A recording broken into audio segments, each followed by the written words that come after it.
سێمە هەندەرگەهی کەسابەتا خۆ گرتیە ji ber Koronayê. Firoke beref Kurdistanê nediçin û nejî tên. û ji bo karê guhestina geştyaran bo Iraqê û Kurdistanê hîn asûyên diyar nînin. Ev e halê tevaya nûsingehên geştûguzarê yên Kurdan li Almanyayê. زەرەرترین یعنی کرد بووە لەگەڵ ئەو مەسلەی کۆرۆنای ئەمە لە هەژدەی سێوە بەڕەسمی ڕایزە بیرۆمان داخستێ لەبەر لێکانە ینی مەمنوع بووتیان دەبی هەمووتان دای بخەن لەبەر گرتنەوەی ئەو نەخۆشیە بەنسبەت ئیشیمە کۆنتاکمان ئەمە زیاتر ینی مشتریەکانمان کوردن یان بابرین عێراقینە بەس ئەمە بە زۆری 596 لە بۆ کوردستان دەڕوە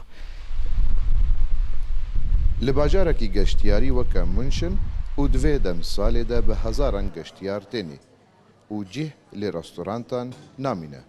Lê vê salê cuda ye û hîn gelek sînor girtîne. Li gor xebatkarekî ji sedî heftê û pênc bazara wan kêm bûye.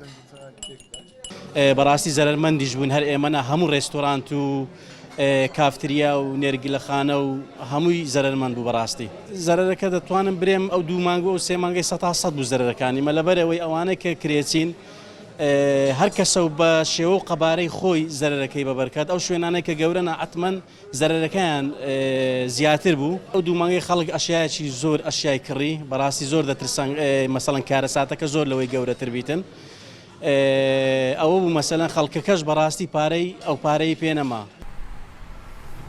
Mezintirîn zerermendên Koronayê li Almanya karta geştûguzarê ye. Her sal bêtir ji 6 milyon geştyar bi fermî têne Almanyayê.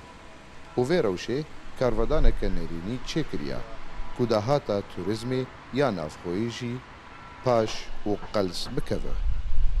Ka Mihemed Emîn, Kurdistan 24, Münşin, Almanya.